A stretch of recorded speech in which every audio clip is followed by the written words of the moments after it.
Boa noite a todos. Um prazer enorme estar aqui. Há um mês e meio atrás, o Conselho Consultivo da Rede Amazônica se reuniu em Porto Velho, em Rondônia. E eu, particularmente, voltei completamente conquistado pelo que vi. Quer dizer, é muito difícil você vir à região amazônica e não ser inoculado por um vírus perigosíssimo, que é o vírus da alegria, que é o vírus de um povo simpático, com uma cultura extraordinária. Voltei para São Paulo, aquela megalópole maluca, com o coração na mão. De fato, a lembrança que ficou foi uma lembrança impressionante. Agora viemos à reunião do Conselho Consultivo aqui em Macapá. Bom, eu não sei o que vai ser de mim, porque se a reunião anterior eu voltei tão baleado, na reunião de agora eu estou completamente arrasado. Quer dizer, hoje passamos um dia impressionante em contato com a cultura de vocês, vendo lugares belíssimos. Essa cidade tem uma possibilidade turística impressionante. Vimos o Porto de Santana, um centro que pode ser um centro logístico incrível de distribuição de produtos para o Caribe, para a Europa, para a Ásia. Quer dizer, isto aqui tem vida. E vendo isso, eu olho às vezes para o jornalismo que se produz na região sudeste e fico assustado. Por quê? Porque nós produzimos um jornalismo oficialista, um jornalismo catastrófico, um jornalismo que ressalta o negativo e esquece que a vida é feita de luzes e sombras. E o nosso papel como jornalistas é, evidentemente, mostrar as sombras da vida, denunciar os aspectos negativos da vida, denunciar a corrupção que graça no nosso país, mas, ao mesmo tempo, mostrar a vida com as suas luzes. A vida que está acontecendo todos os dias, gente que está fazendo coisas interessantes, produzindo coisas interessantes, e o contato com a Amazônia é um banho de otimismo, um banho de visão positiva do Brasil real. Eu diria que o jornalismo de catástrofe, o jornalismo negativo, hoje é o grande propagador das fake news. Quem propaga as fake news não são simplesmente as pessoas que querem distorcer a informação, somos nós também. Quando noticiamos um lado da vida, quando nós mostramos um país em Lá menor e ocultamos um Brasil que madruga, um Brasil que trabalha, um Brasil jovem que quer construir e que está construindo todos os dias coisas interessantes, produtivas. O que nós estamos vendo aqui? O que nós vimos, chegamos aqui na quarta-feira, hoje é quinta-feira, a quantidade de coisas que nós vimos interessantes, positivas, produtivas nessa cidade, realmente é uma coisa notável.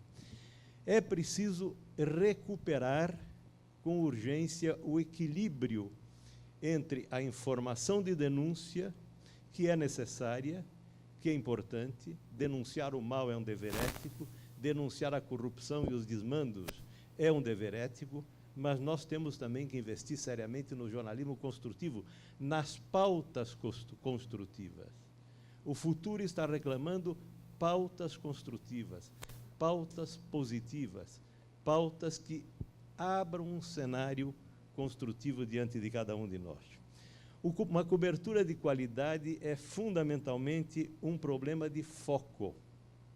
É preciso, a meu ver, declarar guerra ao jornalismo declaratório e assumir todos os dias com as nossas pautas, com as nossas reuniões de pauta, com as nossas decisões de pauta, assumir a agenda do cidadão, a agenda de cada um de vocês, a agenda que reflete a demanda da sociedade por uma informação realmente de qualidade. É importante não fixar a atenção mais exclusivamente ou quase exclusivamente na agenda dos políticos, na agenda dos assessores dos políticos, mas na agenda do cidadão. Mostrar o Brasil real, dar respostas à demanda da cidadania. E eu gostaria rapidamente, nessa minha exposição de 20 minutos, que vou respeitar rigorosamente, traçar aqui algumas armadilhas que eu considero que existem no caminho da qualidade da informação e da qualidade das nossas pautas. Didaticamente, muito rapidamente, vou lançar uma série de ideias que podem servir até depois para a nossa reflexão, para a nossa conversa, para o nosso debate. Primeira armadilha é o que eu chamaria de isolamento da mídia, do seu distanciamento com o mundo real. Nós, jornalistas, aqui tem vários, somos o quê? Nós somos arrogantes, nós somos dogmáticos, nós somos fechados. O jornalista conversa com o jornalista, o jornalista vai a bar frequentado por jornalista, o jornalista casa com o jornalista, o jornalista só fala do jornalismo, e isso é muito importante, mas o jornalismo tem o jornalista tem o risco de entrar num mundo que é uma bolha e de perder conexão com o mundo real. O jornalista tem grande dificuldade para se colocar no lugar do cidadão, para se colocar no lugar do consumidor, na posição do telespectador, na posição do ouvinte, na posição do internauta. Logo, a cobertura jornalística muitas vezes caminha na contramão do consumidor, na contramão dos interesses do leitor, do telespectador, do internauta. O jornalista escreve para os colegas, não escreve para o público. Nós escrevemos se eu faço jornalismo econômico, eu escrevo para o jornalista econômico da concorrência, não escrevo pensando no público. Isso é preciso mudar. Nós temos que estar conectados com o mundo real e só faremos bom jornalismo se estivermos conectados com o mundo real, o mundo de cada um de vocês, o mundo que faz a vida de cada um de vocês. Segunda armadilha, o protagonismo dos repórteres. O perigoso protagonismo dos repórteres. Carl Bernstein, um grande repórter norte-americano que foi capaz de derrubar um presidente nos Estados Unidos. Carl Bernstein foi um dos responsáveis pela renúncia do presidente Richard Nixon por ter denunciado um caso conhecido historicamente, agora já muitos anos atrás, que foi um caso de invasão da sede do Partido Democrata, do edifício Watergate, e isso levou o presidente dos Estados Unidos, um dos homens mais poderosos do mundo, a renunciar em função de uma denúncia sólida, verdadeira e profunda de dois repórteres, um deles, Carl Bernstein. Carl Bernstein dizia o seguinte: o bom repórter ilumina a cena, o mau repórter, o repórter engajado, constrói a história. Constrói a história. O importante é nós nos convencermos como jornalistas, e vocês aqui provavelmente tem gente que pensa na possibilidade de fazer jornalismo, ou está fazendo jornalismo. O nosso papel é escutar. O nosso papel é ouvir as pessoas. As respostas são sempre muito mais importantes do que as perguntas que nós fazemos. Quando nós somos honestos, quando nós somos honrados na nossa atividade profissional, nós reparamos que muitas vezes nós saímos com uma pauta, com uma visão de pauta, com uma ideia para onde vai a história e voltamos com outra ideia. Porque a vida nos diz outra coisa, e a nossa obrigação ética, a nossa obrigação profissional, é curvar-nos diante da vida e não, de alguma maneira, algemar a vida num olhar ideológico, num olhar partidário, na minha visão das coisas. Temos que combater a armadilha do protagonismo dos repórteres, sendo repórteres, editores absolutamente sintonizados com a realidade e não com a minha visão da realidade, não com a minha opinião sobre a realidade. Terceira armadilha, a passividade dos repórteres. Hoje nós vivemos enxugamento nas redações, temos overdose de pautas, temos excesso de pautas, temos que cobrir muitas coisas, e o grande perigo é que nos falta muitas vezes essa capacidade de recorrer a algo que está ao acesso de todos nós. Basta ter um iPhone ou um smartphone no bolso, nós podemos investigar através desse mundo fascinante da internet, das redes sociais, hoje uma pessoa pode, sentada na sua casa, sentada na redação, entrar na biblioteca do Congresso americano, pode entrevistar pessoas que estejam na Ásia, nos Estados Unidos, na Alemanha, no Japão, pode produzir matérias fascinantes, e nós muitas vezes ficamos prisioneiros da preguiça, ficamos paralisados por um jornalismo que não aprofunda nada, que não analisa nada, que não transmite para o consumidor uma matéria mais interessante, uma matéria que foi resultado de um trabalho de investigação mais sólido, mais profundo, mais consistente.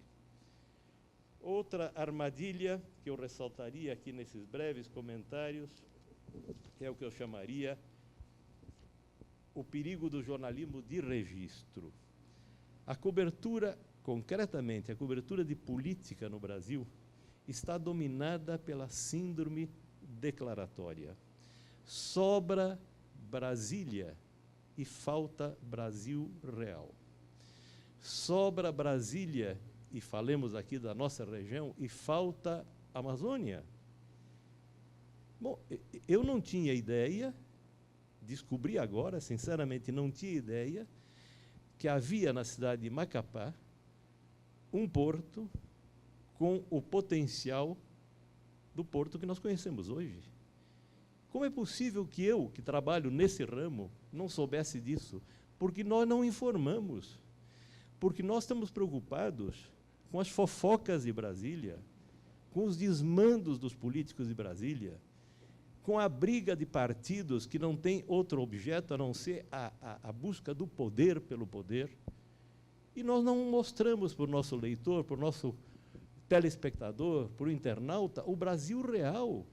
Temos aqui um porto que pode baratear enormemente a distribuição dos nossos produtos, e não contamos isso. A sociedade brasileira não sabe da existência do porto aqui de Macapá.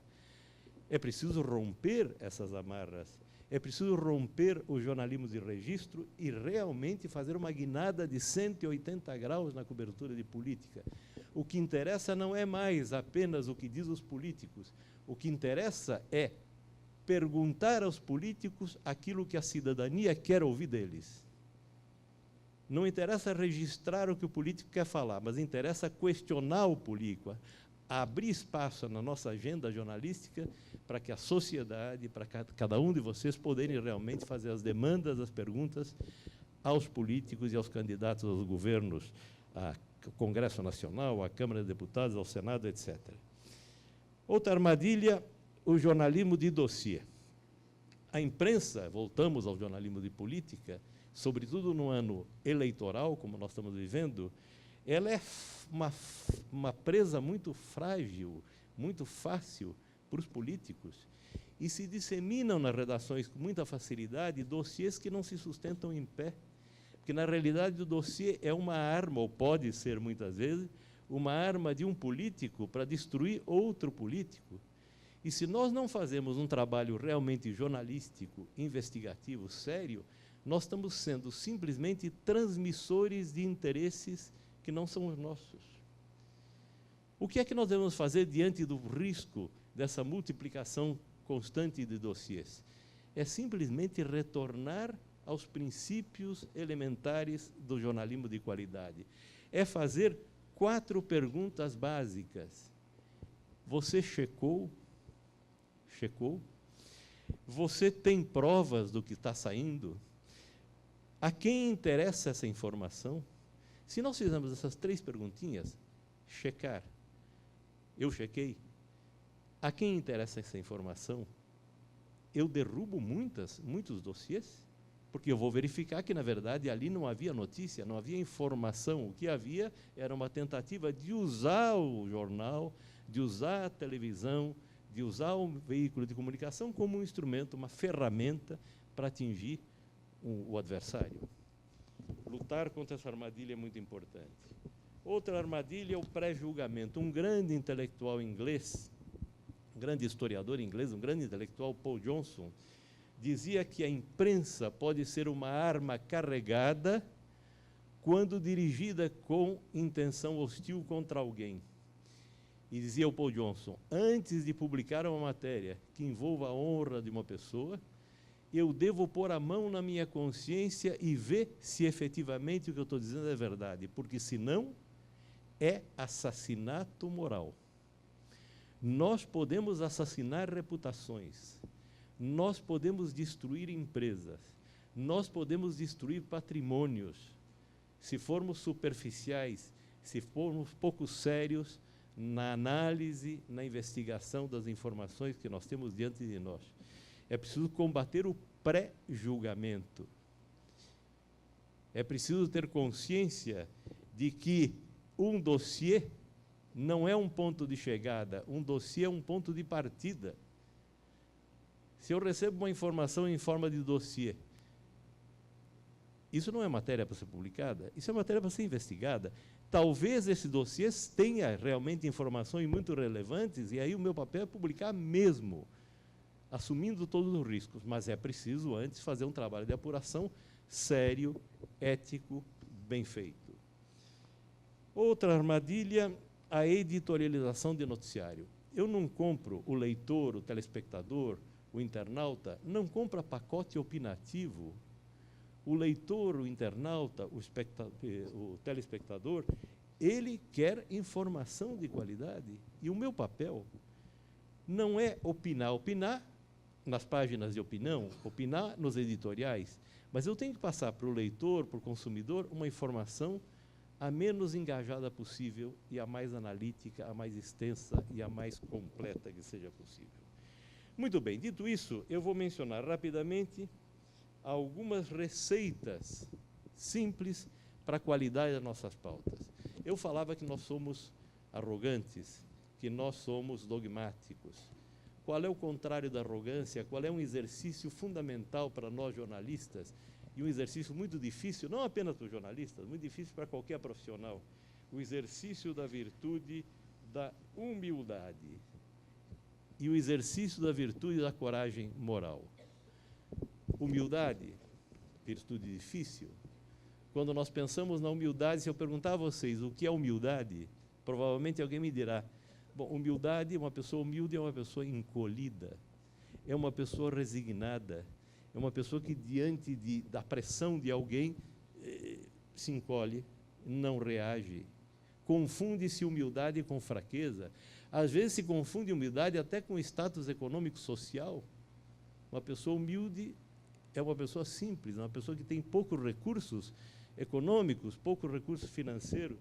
Isso não tem nada a ver com humildade. Humildade é, na definição da filosofia tomista, humilitas veritas versti. Humildade é verdade. Uma pessoa humilde é aquilo que é, não é aquilo que imagina ser, não é o que gostaria de ser, não é o que pensa que é o que efetivamente é.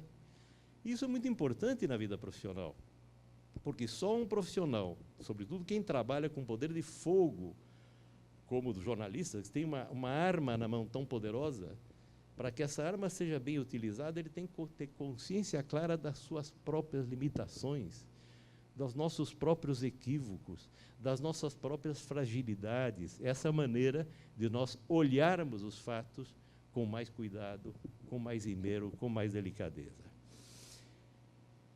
Segundo lugar, ouvir muito e falar pouco. Os jornalistas, os bons jornalistas, têm que ter uma macro-orelha e uma micro-boca. Uma macro-orelha. Ouvir muito. Nós não temos que ser protagonistas da notícia. Nós somos simplesmente um canal onde a notícia deve fluir, e devemos procurar que esse canal seja um canal limpo, seja um canal fluido, que não seja um canal contaminado pela ideologia, que não seja um canal contaminado pelos nossos preconceitos, que não seja um canal dominado pela nossa visão distorcida da realidade, seja um canal aberto, por onde passa a informação para atingir o destinatário da informação. Tanto ouvir muito e falar pouco. Foco no leitor, foco no telespectador, foco no ouvinte, foco no internauta. O nosso compromisso é com o consumidor da informação. E, nesse sentido, volto a falar das pautas positivas. O Brasil é um país impressionante E a pior coisa que um jornalista pode fazer com o Brasil é matar a esperança dos brasileiros. Está se fazendo isso com o Brasil. Se vocês fazem um balanço da informação produzida pelos grandes veículos de comunicação, o saldo semanal, façam um balanço de uma semana de informação, a conclusão é que o Brasil não tem jeito. A conclusão é que o Brasil é um país que está submerso e totalmente envolvido por uma brutal corrupção, que o Brasil é um país que não põe os projetos em pé. E não é verdade. O Brasil é um país com um povo extraordinário, com um povo empreendedor, um povo com virtudes humanas extraordinárias, capaz de suportar tudo o que nós estamos suportando. Um povo aberto, um povo alegre, um povo que empreende. Esse povo nós temos que contar e mostrar nas nossas matérias. E se nós queremos ter sintonia com o jornalismo do século XXI, é preciso mostrar a realidade de uma maneira produtiva, de uma maneira afirmativa, de uma maneira otimista, eu diria. O otimismo não é uma visão irreal da vida, não é uma loucura, é uma abstração. O otimismo é ver as coisas como elas são. O presidente Juscelino Kubitschek dizia: os otimistas podem errar, os pessimistas começam errando. O fundador da Rede Amazônica, o pai do Felipe, o Dr. Felipe Dal, era um homem que eu tinha uma grande admiração e tinha grande carinho por ele. E sempre que eu estava com ele, eu dizia: Dr. Felipe, o senhor é o último visionário que eu conheço. O último visionário nesse sentido, um homem grande, que pensava grande. Eu nunca, nas minhas conversas com o Dr. Felipe, eu vi um olhar sobre o Brasil negativo. Era um homem profundamente realista, era um homem que via as coisas como elas eram, quer dizer, não tinha nenhuma visão romântica da realidade, mas sabia que o Brasil era muito maior que os seus problemas. Diante dele, diante do Dr. Felipe Dal, os problemas tinham um tamanho, chegavam nele e se tornavam pequenos, porque ele sabia que tudo tinha solução, que tudo tinha encaminhamento e que grande parte do trabalho de comunicação da Rede Amazônica era ser precisamente essa ferramenta, esse instrumento para construir na região amazônica um jornalismo construtivo. De modo que termino dentro do prazo a minha exposição fazendo um grande canto em favor de um jornalismo que seja realmente construtivo, positivo, afirmativo, que conte boas histórias. Para contar boas histórias é preciso sair às ruas, é preciso romper o ambiente rarefeito das redações, é preciso não pegar o telefone, mas ver as pessoas cara a cara. É preciso ter cheiro de asfalto. As nossas pautas não têm cheiro de asfalto, não têm cheiro de vida. As pessoas consomem pouco jornalismo e nós nos queixamos da queda dos nossos produtos porque nós não oferecemos para o consumidor vida. Nós oferecemos matéria plástica, uma sensação pouco vital do nosso trabalho. E as histórias estão quicando na nossa frente em cada esquina. Eu hoje, sinceramente, poderia, se estivesse em São Paulo, teria na mão 15 pautas diferentes para escrever. A começar com a conversa da senhora que criou um restaurante na beira do rio, onde almoçamos hoje, a vida da senhora, a história da senhora, o empreendedorismo dessa senhora é uma coisa impressionante. Dava uma matéria sensacional. E você tem histórias aí na tua frente, é só fazer um movimento e elas saltam diante de você, e a sociedade está esperando essas histórias. Portanto, otimismo, visão positiva, jornalismo construtivo, este é, na minha visão, o jornalismo do século XXI. Muito obrigado, dentro do tempo, grande abraço.